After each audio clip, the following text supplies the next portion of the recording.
Imagine this, you just bought your dream home, everything is perfect until the first summer heat wave hits. Tonight, more than 80 million Americans are on alert. The heat index tomorrow, the feel-like reading with the humidity combined in the triple digits from the south all the way up to the northeast. Suddenly, your beautiful living room turns into a sweltering desert.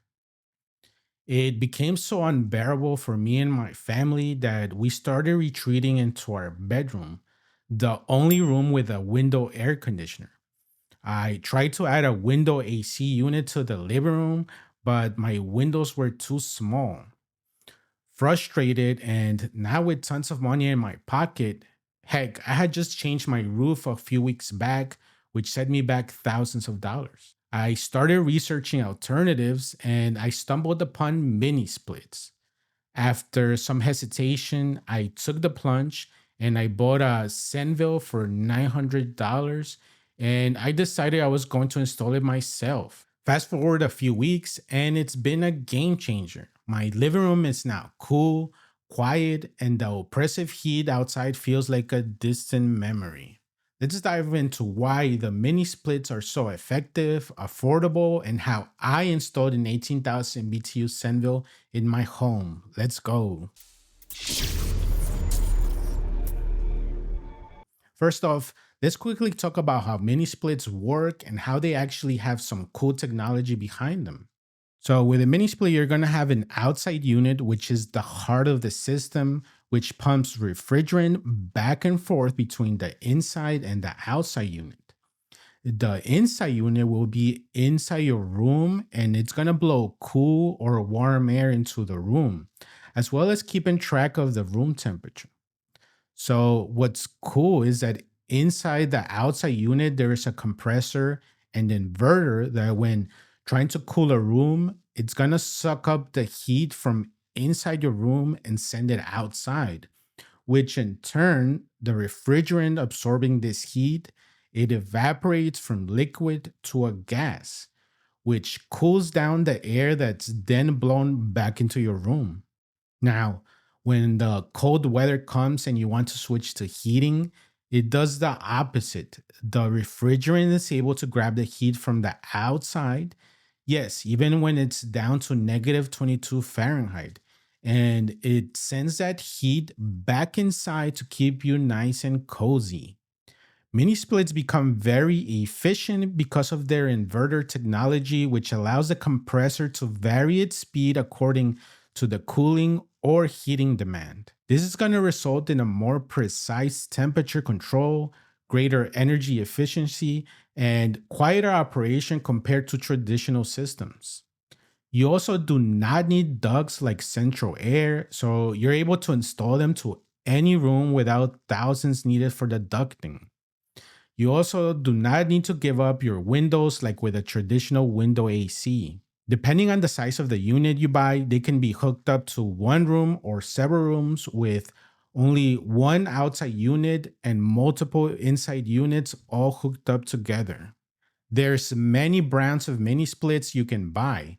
People report that Mitsubishi and Pioneer are some of the best out there. There are also DIY focused brands like Mr. Cool, which brings line sets that do not require testing them, and you simply tighten or torque them to specifications and you're all set. But they are more expensive. When researching, I wanted something in the middle. It had to be affordable and I needed the unit to come with pre-charged lines or with the refrigerant included. After tons of research, I took the plunge on Senville based on very good pricing and amazing reviews from other DIYers. I measured the size of my living room and kitchen and decided on the 18,000 BTU unit model number 18CD-16, which has a cooling efficiency rating of 18 up to 19.50, which is not their best unit. They actually have an ultra high efficient one, which is up to 22 in Tier 2 rating. And even like this, my electricity bill did not go up by much. I would say it went up by about $30 in a month. And this is cooling both my kitchen and living room combo. And I'm keeping the unit on 24/7, which is supposed to be the most efficient way to run them. instead of shutting the unit on and off and with some nasty heat waves happening at the same time. Listen to me. If I had the money, I would love to pay thousands of dollars It's Brittany, bitch. to a company to do everything for me.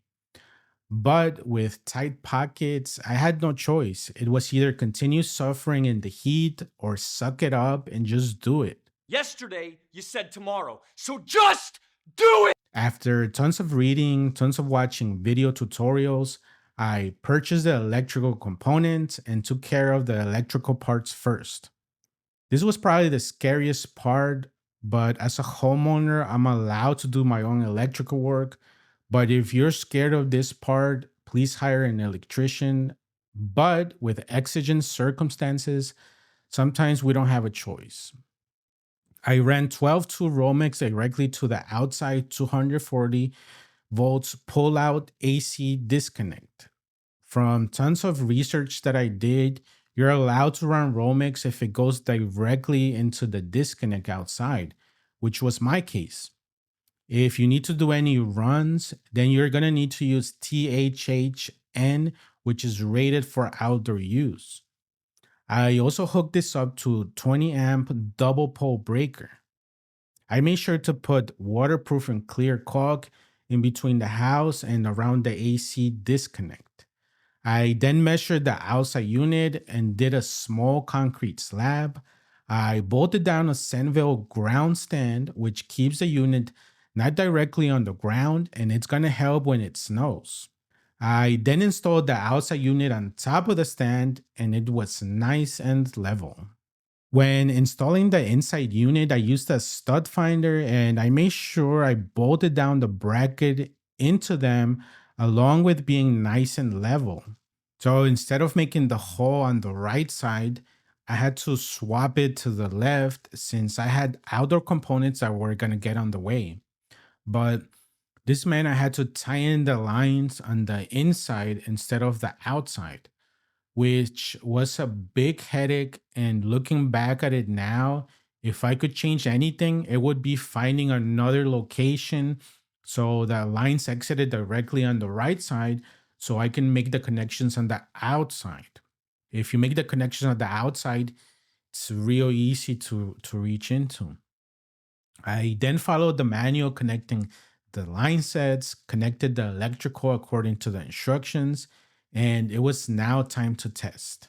Jesse from the future, I forgot to mention that I also used a mini split set cover, 3-inch wide, and I'll put the link in the description. As you can see here, they're very nice.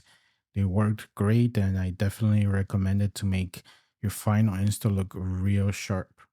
So this is when I ran into issues. I bought an air vacuum pump from Amazon for about 145 bucks and followed tutorials to test the lines for leaks, etc. After getting a false positive, I had a leak inside the unit where the lines were connecting.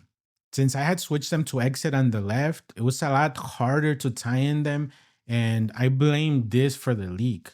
I ended up calling my friend who does HVAC for a living.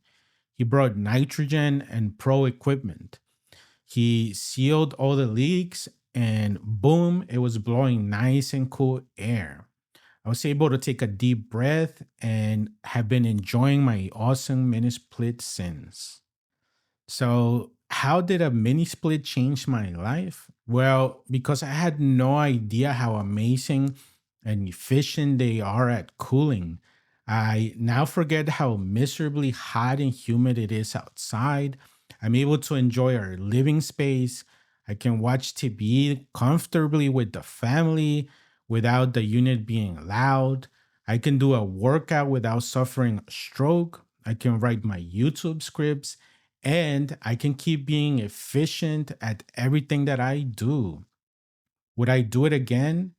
Hell yes, because I saved tons of money. I learned a lot of new things, and now I can do this again when needed. In fact, I have a unit I have to install for my little YouTube studio where I'm recording this now. So that's up next.